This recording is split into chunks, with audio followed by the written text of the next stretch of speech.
The 2014 session of the Indiana General Assembly is winding down. We're in the last week of this session, which can go no later than March 14th, and indications are in the State House that it might even end a day or two early, and that would be good. We're in conference committee at this point, which is where the House and Senate negotiators get together and work out the differences between the different versions of the bills. We think there's very good news on the topic of business personal property tax. That's property tax on business and machinery and equipment. We are confident that there will be a bill. It looks like half to maybe 2/3 of all of the small businesses in the state will no longer have to pay this tax and fill out the forms and send them in.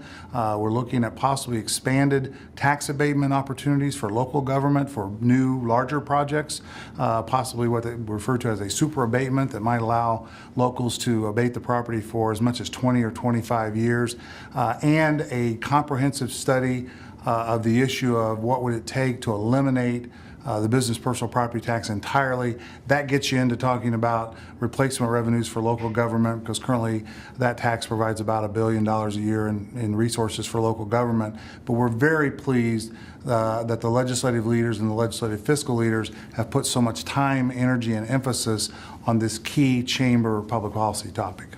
The negotiators in the House and Senate are close to agreement on some additional funding for local roads and highways throughout the state of Indiana. Somewhere between, the final number we think will be between $200 and $400 million above and beyond the gasoline and diesel fuel taxes that are committed to highways and roads each year. That will help some what are called bottleneck projects get freed up and worked on as well. And then for the long term, we have House Bill 1104, which is passed the House and the Senate. It's on its way to the governor's office, and it establishes NDOT and requires them to commission a long-term, in-depth study on what are our future funding sources for building and maintaining roads in Indiana.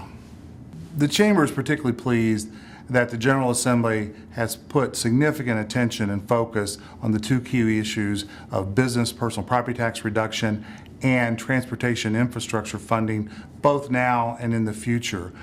These bills tie to our Indiana Vision 2025 plan and are key components of that plan to make sure that we have a competitive tax climate as it speaks to property tax on business machinery and equipment, and that we have the funds to build roads, maintain roads throughout our state, to support our infrastructure, and make sure that in the long term Indiana maintains and enhances its superior position as the crossroads of America, as a logistics hub, and a place to grow and build manufacturing companies.